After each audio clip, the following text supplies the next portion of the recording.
Hey, it's Dan, and welcome to Unified Gaming. So in this one, I want to share with you the Archmage. This is a powerhouse of the sorcerer, and it's probably one of the, if not the best PvP builds you'll find out there. It has really high damage, great sustain, huge shields, but what makes this so special is we have so much pressure, something sorcerer really lacks, and we have cleave potential as well. So honestly, it fixes all of the weaknesses sorcerer usually has. There is also loads of gameplay on the channel, so if you want to go and see it, then do check the channel in the live tab where I've shown this on stream multiple times. The version shown on the stream does have purple gear and this is all gold. As for this build video, I'm going to go through the gear, the sets, skills, you name it, so you know exactly what to do and how to make it. I also want to note that this part is recorded on the PTS to show you the best in stock gear, so if you can farm it, this is what your stats will look like. And as always, if you like my videos, then liking, commenting, sharing and subscribing, it really helps out. I also just want to say a massive thanks to everybody at Patreon who get early access and just much more, and their support is really appreciated. If you want to support, there's details down below. So with the Archmage 2, in this version we are a Dark Elf. A Dark Elf is really good for PvP as you get access to Resist Flame. It makes you tankier, and we are a Vampire Stage 3. So all that penalty that you get for being a vampire, we can offset really easily. You also get weapon and spell damage, which is nice, and you get max magicka and max stamina. The stamina isn't wasted as we can turn it into magicka with some of our skills. So again, Dark Elf just has everything going for it. All three things are useful. If you're not a Dark Elf, a High Elf is also a really good option, or a Breton. But in all honesty, the race won't make or break the build. So if you are a different race, just change a glyph or two, which we'll touch upon later in the video. As with our attribute points, I've put 64 in magicka. If you are new to PvP, and I did mention this in the previous version, you may want to go and put some in health. The idea is that you have enough health to get you over 30,000 health, so then your shield is big enough, but if you don't have a shield, you're still tanky enough to stay alive.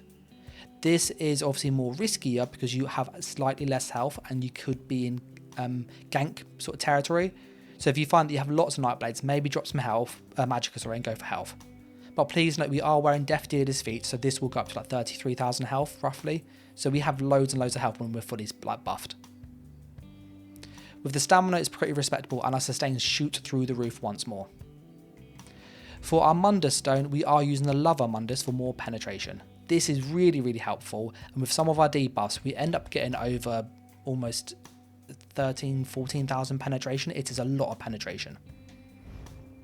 I want to go through the skills and talk about how they work and the consumables. For the consumables, I'm using Citrus Fillet. Citrus Fillet is really good as we're using tri-stack glyphs, so we can drop a bit of magicka and stamina and get that huge amount of regen. It's really noticeable. If you play in no CP Battlegrounds, Citrus Fillet or Witch Mother's Potent Brew, the cheaper version, is phenomenal there because you have less sustained CP. If you are playing in CP Cyrodiil and you can sustain, do consider using Sugar Skulls. It is more damage and you've got more stamina to roll around with, so it can be very helpful. Me personally, I prefer the extra sustain, but that's just me being greedy. For the potions, I would recommend using the Crown Restoration Potions, so Tri, or just any Tri Potion. You get these in like dailies quite often, but if you can get Tri Potions, they really help out. And just a little tip, do carry some Corrupting and Purifying Mara. This lets you reset your Vampire stage if you are in Cyrodiil, because it can be a bit tedious to try and feed, especially if you drop down a Vampire stage. Talking of Vampire stages, what are we doing for that? Well, you'll notice most PvP builds nowadays use Vampirism simply because of Undeath. If you have this on, it's like having a defensive set as a passive. It's really good. And this like percentage reduction also applies to your shields. So your shields are also tankier as a result. So really useful to be a vampire. That said, you do take more fire damage, but a Dark Elf helps negate that, and your skills do cost more, but we use lots of sustain stuff to just offset that anyway. So if you want to kind of go with less of that mitigation from vampirism, you could drop it, but just know that you might be a bit squishier when you're lower health. As for the skills themselves, we have Crystal Fragments, a staple, False Shock, which I'll touch upon in a moment about which morph, Hardened Ward, Streak, Inner Light, and Energy Overload. Crystal Frag is basically our sort of proc damage skill. So the idea is that when we cast this, its base tooltip is 11,000, but when we proc it without Death Dealers, it's 19.5k. With Death Dealers, it's like 21,000, 21,500, so it goes really, really high. As for False Shock, you have two choices. We are using the Asylum staff on this build, so that means that we do proc status effects an awful lot. So you could go down the choice of False Pulse, and when you hit this, anybody nearby who has status on them will then get hit with that 11,000 just proc. This is really good for AoE cleave damage, so if you're playing in Cyrodiil and you fight into big groups, this could be loads of free damage. It's 8 meters radius, so it's pretty high, and it's very, very helpful. I would say this is more useful in Battlegrounds in all honesty. If you are playing in CP Cyrodiil and just Cyrodiil generally, Crushing Shot can be helpful if you're 1vx and you're going against lots of people. This will help you interrupt people and stop them from resurrecting people at range. Very, very helpful. But do bear in mind we have Streak, so we could just stun them anyway. So for me personally, False Pulse is really, really worth considering this patch. As for the backbar skills, we have Dark Conversion, Haunting Curse, Elemental Susceptibility, Critical Surge, Bound Ages, and Summon Charged Atronach. This backbar ult can be one of your choice. We also use a Frost Staff backbar, which is why we have Elemental Susceptibility, and just a quick TLDR, if you do run a Frost Staff, do consider dropping this passive. When an Ice Staff is equipped, blocking costs magicka instead of stamina. This can really hurt your sustain if you block a lot, so sometimes dropping this can be really, really helpful. And we don't really heavy attack on the Lightning Staff anyway on the front bar, so you don't really lose anything, you gain more sustain if you do that. As for the Backbar Ultimate, you could change this if you wish. So for example, you might want to go down and use the Negate. Negate's very good in PvP. If you just want more passive sustain, you could go down to Support and get Barrier. This will proc the Magicka Aid passive, giving you 10% more Magicka recovery. So that's also worth considering. Beyond that, there's not many other good ones that you want to run. So for me personally, I'd either go with the Negate or go with Barrier or the Storm Atro. For the front bar ultimate, we are using Energy Overload, which gives us sustain and hits hard, but you may want to change this to Fighter's Guild and go for Dawnbreaker of Smiting, as this hits really hard with a nasty, nasty dot. It's also an AoE, so it makes it hard for people to avoid, and it does proc the Banish the Wicked, giving us ult gem when we kill people, but more importantly, you get 10% more damage or 20% if they're a vampire.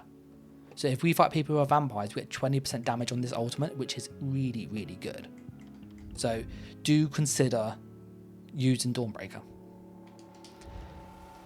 Oh, the last thing I wanted to do before we go through sets is the champion points. With the CP, we are using Master at Arms. This buffs all our damage. Weapons Expert buffs our light attacks and our overload, so this is really good. If you do drop Overload for Dawnbreaker, then I would suggest changing this for one of your choice. Really good suggestions are defensive ones like Jeweler's Rebuff, that could be really, really helpful, or something like Wrathful Strikes, that just buffs all your damage, or you can go for some more crit and go with Fighting Finesse. We then use Deadly Aim for more damage, and Ironclad for more mitigation. For the red CP, we are using Pain's Refuge. We are using Sustained by Suffering, so just more recovery, more defense with Refuge. Survival Instincts for more recovery, makes Sprint, Roll Dodge, Break Free cheaper. And we use Bastion, makes our shields cheaper but stronger as well. You could change Survival Instincts if you don't Roll Dodge a lot and use a different CP. Some good ones are things like Slippery, because this will just help you break free for free, so it can save you some stamina. You could go for more passive armor, more passive regen, so there are lots of options that you could do there. For the green ones, as you know these things, it's kind of do what you need. Steed's Blessings are like a staple, War Mount, etc. Choose what you want. Now the last thing to go through is the sets, and I want to kind of explain how this works because it is a little complicated, okay? With the sets, we are using the Asylum Lightning Staff. It does not need to be perfected, but if you can get it, it's just more damage. So it's 3 damage. We are using Charged on this, which sounds a bit counterintuitive, but absorb stamina. What does that actually mean? Well, when we light attack somebody, so we'll go to our front bar, you'll notice we will proc that Minor Breach. So that debuff that skeleton has is there, and this will proc every single time with a 100% uptime. And when you proc this, you also get a buff in your character called Sauntered, which is 100 weapon and spell damage. So this is 3 damage to you, and you debuff the enemy, reducing their armor. Minor Breach is basically 3000 penetration. So we now have 8300 penetration. We then put on Major Breach with another lot as well, and we end up getting like 9k combined, so it's like 14k pen. So the reason we use the Absorb Stamina glyph here is because it procs a Minor Breach. The Charged also helps proc that status effect. You're probably thinking though, well, when you proc your status effects, the Asylum one's already procking it for you. And you are right, but what happens is it double procs. So what does that mean? When I proc my status effects with Crushing Shock, I can proc the effect multiple times. So if I'm using this Crushing Shock or False Pulse, depending on which one I'm using, when those status effects proc, I can get a proc from the skill proc in itself, give me like 1 extra burning tick, but I can also get the concentrated force proc as well, which means you can get 2 or 3 ticks of the same status within a second. So what could happen is you could get 2 burning, 2 chilled, 2 concussed, that's 6 within 1 skill cast on that every other hit, if it all procs. And that's a lot of extra pressure, and that's why this works so well. The other things we are using is Wretched Vitality, Ice Staff, and the back bar. We are using Defending, and I use Poisons. If you don't run Poisons for some reason, what you can do is you can drop this and just go with a weapon damage glyph instead. For the monster set, we are using Mighty Tudor. This gives us a major resolve, so it's our armor buff, and we don't have to do any buffers for defense, which is really nice. I've gone with Impen on all of the body pieces, and I've also gone with Triglyphs on all the body pieces. Triglyph is the best for Sorcerer, as your stamina is very helpful. That can turn into magicka essentially.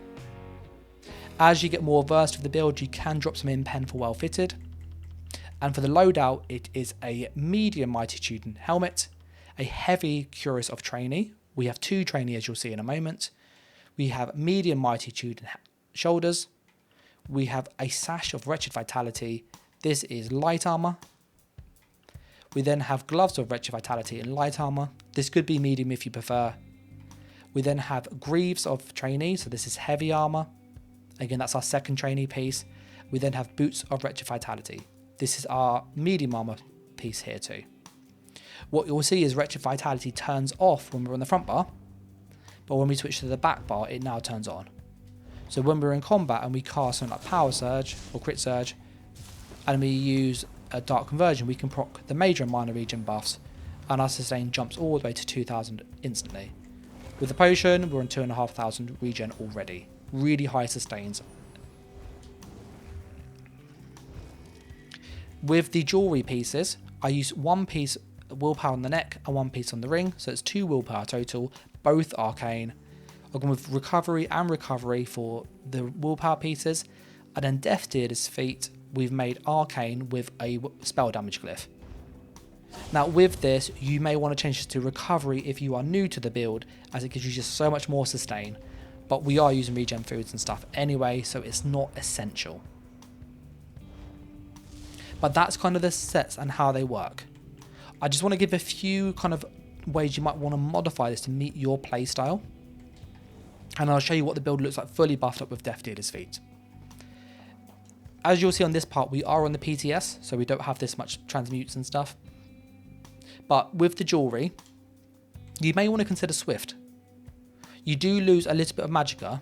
So if we look at our magicka we get from it, it's 877. So if you lose all of this, it's like 2,400 regen, magicka, sorry.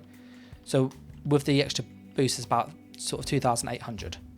But if you went with full Swift, you would get 21% movement speed. So this is worth considering. Beyond that, I'd keep it either as arcane or swift. Infused isn't worth it for sorcerer in my opinion. And triune's pretty cool, but you do lose a bit of magicka. But this is not a bad option either. As with the Mundus stones, if you want to tweak them, I do use the lover, as I said earlier. But what you could do is you could go to the steed and get more speed, or you could go with the mage and get more magicka, which will increase your damage shield and increase your damage, but you would have less penetration, so you do less damage to people. It's basically sacrifice some damage done for a bit of a bigger shield. It's not worth it in my opinion, but that is an option there. I just want to show you now what the build looks like with Death Dealer's feet fully procced, and then how you may want to tweak it if you have any concerns or worries about the stats, etc. With our potion buff, you will see our regens are at 2,500 front bar, and on the back bar we have 2,500 back bar.